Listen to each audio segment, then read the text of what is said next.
गर्मियों के दिन हैं। सूरज की तपिश और बढ़ती गर्मी की वजह से लू लगने और हीट स्ट्रोक का इम्कान हो सकता है।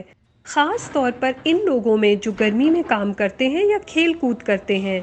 अगर मुनासिब एहतियात ना की जाए और फौरी तदाबीर ना की जाए तो हीट स्ट्रोक के नताइज ख़तरनाक हो सकते हैं। इसलिए हम सब के लिए जानना ज़रूरी है कि हीट स्ट्रोक की अलामात क्या हैं और अगर कोई इसका शिकार हो जाए तो हमें क्या करना चाहिए। आइए डॉक्टर स्मार्ट से इसके बारे में पूछते हैं। खुश आमदीद। स्मार्ट क्लिनिक में मैं हूं डॉक्टर ए। आज हम गर्मी में लू लग जाने यानी हीट स्ट्रोक के बारे में बात करेंगे। डॉक्टर ए, गर्मी और वर्जिश के दौरान हमारे जिस्म पर क्या असर पड़ता है? हमारा जिस्म एक खूब नेमत है। बाहर का मौसम चाहे ठंडा हो या गर्म, हमारा जिस्म अंदरूनी दर्जा हरारत बरकरार रखता है। ये इसलिए ज़रूरी है कि जिस्म के तमाम आज़ा सही से काम कर सकें। ये ऐसा ही है जैसे कि बहुत सारी मशीनें काम कर रही हों। अगर ये जगह बहुत गर्म हो जाए तो मशीनें ख़राब हो सकती हैं या नाकारा हो सकती हैं। जिस्म को बेहतरीन तौर पर काम करने के लिए एक मुनासिब अंदरूनी दर्जा हरारत दरकार है। हमारा दिमाग जिस्म का दर्जा हरारत कंट्रोल करता है। ये जिस्म को आगाह रखता है कि कहाँ जिस्म को ठंडा करने की ज़रूरत है और कब जिस्म को गर्मी की ज़रूरत होती है जब बाहर का मौसम ठंडा हो।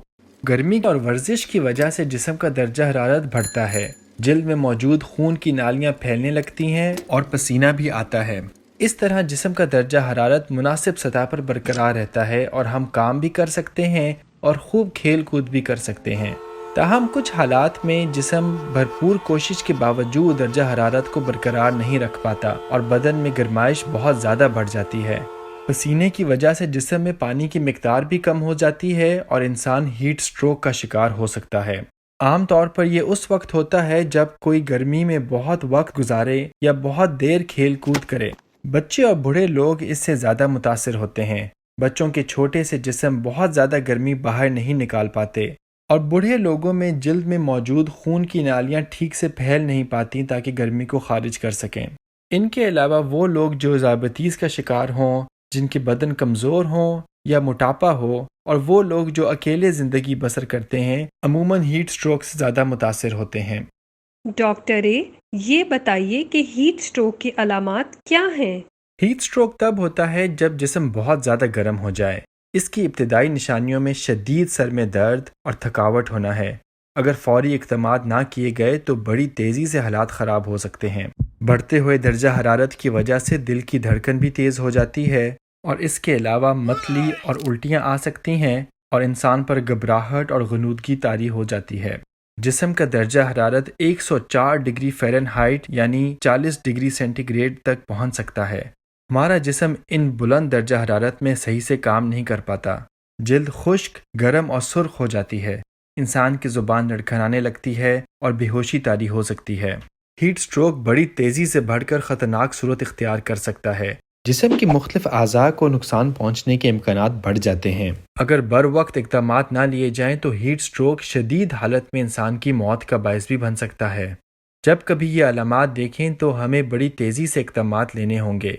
याद रखें कि हीट स्ट्रोक से मुतासरा शख्स घबराहट या गनूदगी की वजह से खुद अपनी हिफाजत या देखभाल के काबिल नहीं रहता।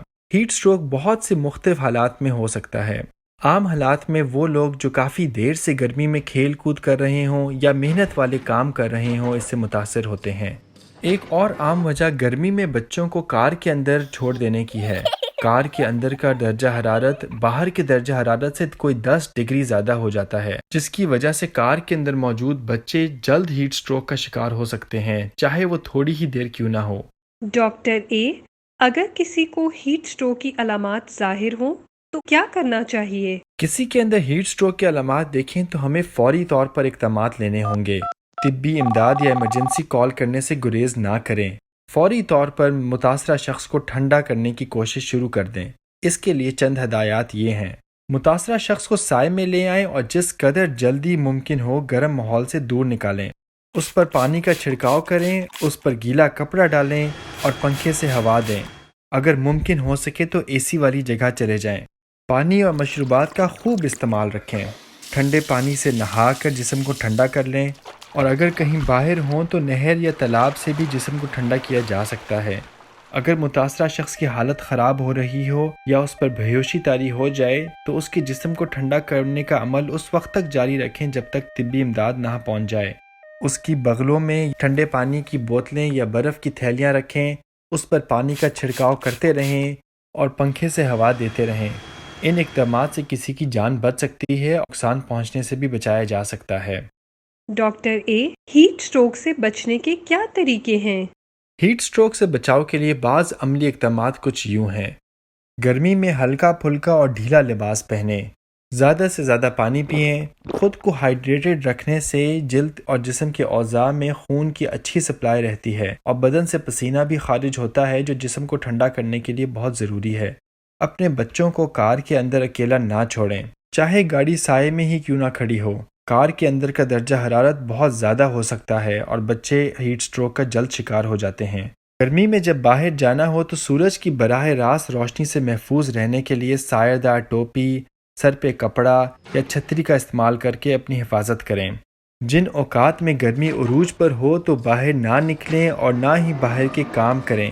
باہر کے کام صبح یا شام کے لیے رکھ لیں جب گرمی کی شدت کم ہوتی ہے، اور اگر گرمی میں باہر کام کرنے کی مجبوری ہو تو زیادہ سے زیادہ پانی کا استعمال کریں اور ٹھہر ٹھہر کر کسی ٹھنڈی سایہ دار جگہ پر وقفے لیتے رہیں۔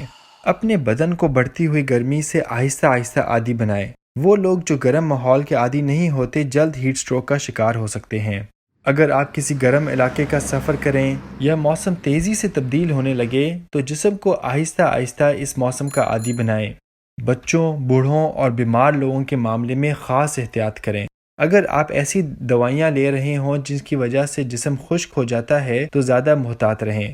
یاد رکھیں، اس گرمی میں اپنا بھی خوب خیال رکھیں اور اپنے گرد لوگوں کا بھی۔ کیا آپ جانتے ہیں کہ ہمارے جسم کا درجہ حرارت 37 ڈگری ہوتا ہے، جو 1 ڈگری اوپر یا نیچے ہوتا رہتا ہے؟ انسان، پرندے اور دودھ پلانے والے جانوروں ایک ہی درجہ حرارت برقرار رکھتے ہیں، لیکن رینگنے والے جانوروں کا درجہ حرارت ماحول کے ساتھ بدلتا رہتا ہے۔ گرمی میں یہ گرم اور سردی میں ان کے جسم ٹھنڈے ہو جاتے ہیں۔ ان کو زندہ رہنے کے لیے اپنے ماحول کا خیال رکھنا پڑتا ہے۔ ہمارا جسم کیا خوب نعمت ہے، ہمیں اس پر شکر گزار ہونا چاہیے اور اس کا خیال رکھنا چاہیے۔